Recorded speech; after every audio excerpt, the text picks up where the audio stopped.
du 12 avril 2020. Nestor. Ce matin-là, Nestor, le gros chat noir et blanc de la maison, se réveilla à l'heure où la cloche de l'église sonnait 8 heures. D'habitude, il galopait dans la cuisine. Enfin, ce sont plutôt les chevaux qui galopent.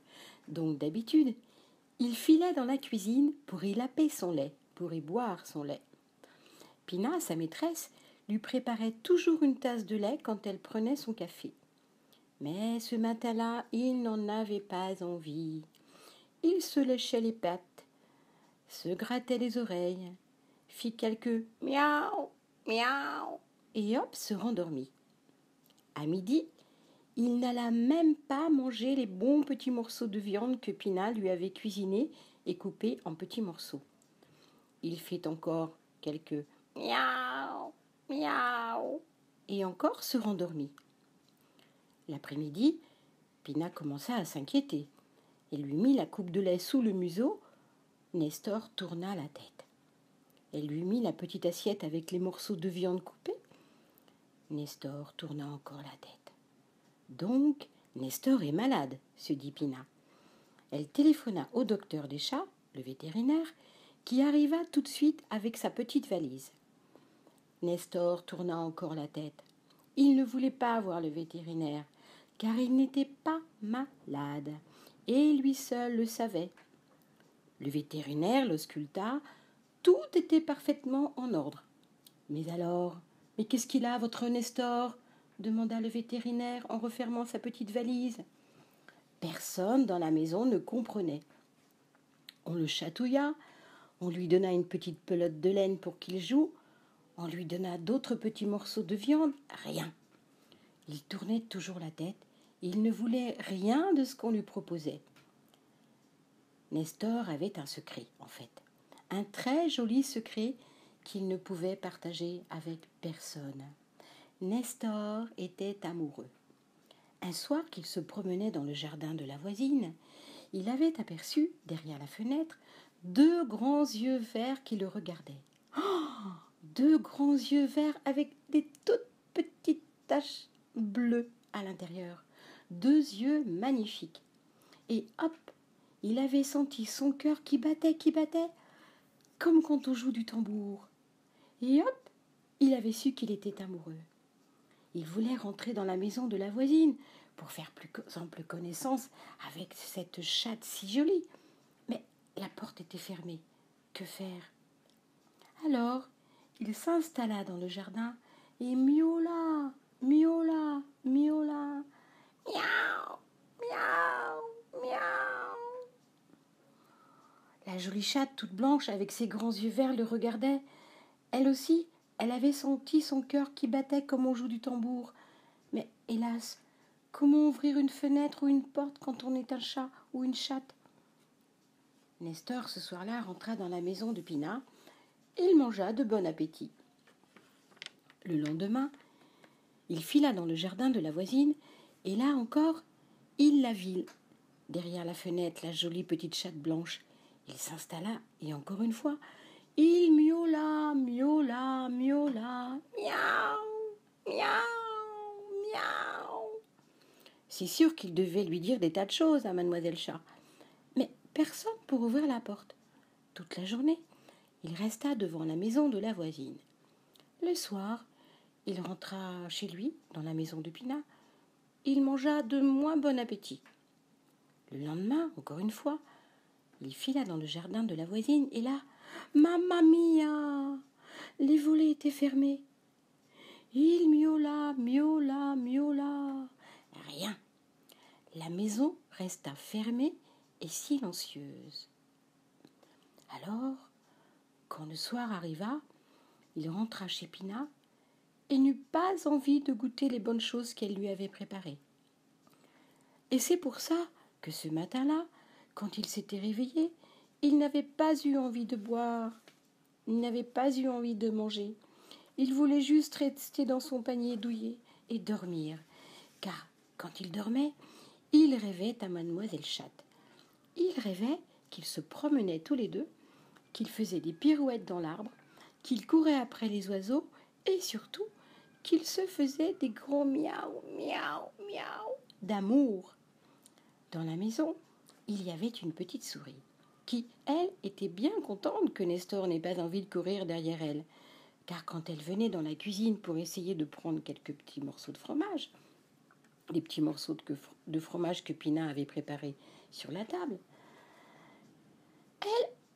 elle avait toujours le chat qui courait derrière elle. Donc ce jour-là, elle fit le tour de la cuisine, s'amusa avec la pelote de laine de Nestor et emporta un gros morceau de fromage qui était sur la table. Elle passa devant Nestor, qui la regarda sans bouger. « Il est vraiment malade, » se dit la petite souris. Le lendemain, Nestor n'avait toujours pas mangé. Et la petite souris revint serre des emplettes. Elle revint prendre des petits morceaux de fromage sur la table, repassa devant Nestor, lui tira sur les moustaches. Rien. Nestor est vraiment malade, se dit-elle. En fait, elle aimait bien quand Nestor courait après elle. Non, il ne voulait pas la manger, mais il voulait juste lui faire peur. Elle le savait. Donc elle s'amusait à se cacher derrière les pieds de la table, les coussins du canapé. Et même une fois, elle s'était cachée dans le lit de Pina. Nestor avait sauté sur le lit, ils avaient fait la bagarre, et quand Pina était allée se coucher, oh là là là là là là, elle avait retrouvé son lit tout sens dessus-dessous, tout était mélangé, avec des poils de chat partout. Il y avait même 2 jolis vases avec des fleurs qui étaient cassées par terre. Elle n'avait pas été contente du tout, Pina, hein, et elle avait beaucoup grondé Nestor, qui trouva cela injuste, car ils étaient 2 quand même à avoir cassé les vases. Mais Pina ne connaissait pas la petite souris et ne pouvait donc pas la gronder. « Qu'est-ce qui se passe ? Mais qu'est-ce qu'il a ?» Elle lui tira à nouveau la moustache, fit même du toboggan sur son ventre, fit du trampoline. Elle sauta sur lui. Et soudain, bien fatiguée, elle se mit à manger son fromage, blotti contre le ventre bien chaud et bien velu de notre Nestor. Ensuite, elle s'endormit. As-tu déjà vu une petite souris qui dort tranquillement entre les pattes, contre le ventre bien dodu d'un gros chat noir et blanc, Nina ? Nestor ouvrit un œil. Il regarda la petite souris. D'habitude, il lui courait dessus, mais là, il était triste d'avoir perdu, si l'on peut dire, Mademoiselle Chatte. Alors, il n'avait pas envie de courir après petite souris. Il était quand même très content d'avoir sa compagnie. Alors, il ronronna. Petite souris se réveilla et regarda Nestor dans les yeux. Non, il n'était pas du tout en forme. Mais qu'est-ce qu'il avait ? Ah, c'est sûr, il n'avait pas de température. Nestor fit 3 miaulements d'une tristesse infinie en regardant la porte du jardin.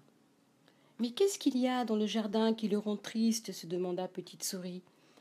Elle sauta sur ses petites pattes et courut voir à la porte. Non, il n'y avait rien de spécial dehors. Alors qu'est-ce qu'il a ? Avec ses petites pattes, elle poussa la coupe de lait vers lui et lui chatouilla les moustaches comme pour lui dire « Allez, bois ton lait !» Avec ses petites pattes, elle poussa l'assiette où Pina avait coupé des petits morceaux de viande et lui chatouilla encore la moustache comme pour lui dire « Allez, mange !» En fait, elle s'ennuyait. Elle avait vraiment envie de retrouver Nestor en forme pour qu'ils jouent ensemble, qu'ils courent dans la maison, qu'ils se cachent derrière les plantes, enfin bref, qu'ils fassent plein de bêtises ensemble. Nestor fit un effort grâce à Petite Souris et but 3 gorgées de lait. Ensuite, il mangea quelques petits morceaux de viande. Il n'avait pas faim, mais Petite Souris lui chatouillait la moustache, alors il n'avait pas le choix. Lui, il voulait juste dormir pour pouvoir rêver à Mademoiselle Chatte. Il s'endormit, Petite Souris couchée entre ses pattes. Et il rêva que Mademoiselle Chatte et lui se promenaient sur les toits de la maison en essayant d'attraper la grosse lune toute ronde dans le ciel étoilé. Il rêva que tous les 2, ils grimpaient aux arbres pour faire peur aux oiseaux, ou alors juste pour s'endormir au soleil sur les branches. Il rêva qu'ils couraient tous les 2 après Petite Souris. Il se réveilla. Ah non. Il n'avait plus du tout envie de courir après Petite Souris, car elle avait été vraiment très gentille. Elle lui avait tenu compagnie, et grâce à elle, il avait bu un peu de lait, et il avait un petit peu mangé. Il sentait qu'il reprenait des forces. Petite souris alla se promener dans le jardin de la voisine. Elle fit des pirouettes, elle courut après des fourmis, s'amusa comme une petite folle. Oh, elle aurait bien voulu que Nestor vienne jouer avec elle. Il avait l'air si triste. Non, il n'était pas malade, mais elle ne savait pas du tout ce qu'il avait. Un bruit de voiture, des portières qui claquent, schlac, schlac, des volets qui s'ouvrent, schlac, schlac. Tiens, la maison de la voisine revit. Il y a des gens qui parlent. La porte de la maison de la voisine s'ouvre et... Oh, une jolie chatte blanche avec des grands yeux verts sort dans le jardin. Regarde à droite, regarde à gauche, regarde petite souris d'un air indifférent et va s'allonger au soleil d'un air triste. Miaou, miaou, miaou. Elle rêve d'un beau chat noir et blanc qu'elle a vu un jour de la fenêtre. Son cœur avait fait boum, boum, comme le son d'un tambour. Et hop, elle avait su qu'elle était tombée amoureuse. Mais ses maîtres l'avaient emmenée dans leur maison au bord de la mer quelques jours. Et aujourd'hui qu'elle était revenue, elle avait bien vu que le beau chat noir et blanc n'était pas dans le jardin. Petite souris regarda mademoiselle Chatte, et elle s'aperçut qu'elle avait le même regard triste que Nestor. Elle s'approcha d'elle. Mademoiselle Chatte ne bougea pas, alors que d'habitude les chats y courent toujours après les petites souris. Bizarre, bizarre, se dit Petite souris. Elle a l'air malade comme Nestor. Sa maîtresse lui apporta une coupe de lait. Elle tourna la tête. Sa maîtresse lui apporta une petite coupe avec des morceaux de viande. Elle tourna encore la tête. Elle n'avait pas faim. Elle voulait juste dormir, car quand elle dormait, elle rêvait qu'elle jouait avec le beau chat noir et blanc dans le jardin, qu'il s'amusait à courir après les papillons, qui faisait des pirouettes dans l'herbe. Petite souris s'approcha de mademoiselle Chatte et lui chatouilla la moustache. Rien. Bizarre, bizarre. Elle rentra dans la maison de Pinat et rejoignit Nestor. Comment lui dire qu'il y avait une jolie chatte blanche qui était malade comme lui dans le jardin? Il ne voulait absolument pas bouger. Alors, elle eut une super idée. Elle appela toutes ses amies souris et toutes ensemble, elles poussèrent Nestor dans le jardin. Miaou, miaou. Il n'était pas content. Miaou, miaou, entendit-il dans le jardin de la voisine. Oh, il se leva et bondit dehors. Il la vit, la jolie chatte blanche. Son cœur fit boum, boum, comme un tambour. Oh, quel bonheur! Il se lécha les pattes pour être très, très, très beau, avec le poil bien luisant, et alla ronronner vers mademoiselle Chatte, qui, elle aussi, se lécha les pattes pour être toute belle.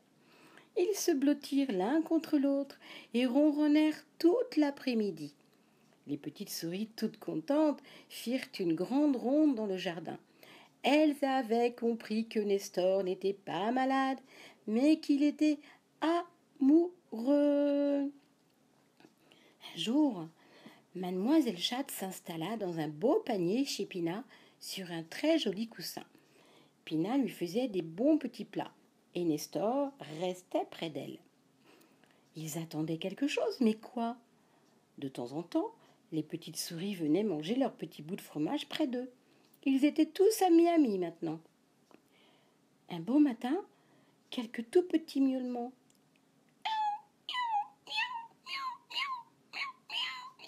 Au fond du panier, Petite souris s'approcha et vit... Oh, qu'est-ce qu'elle vit?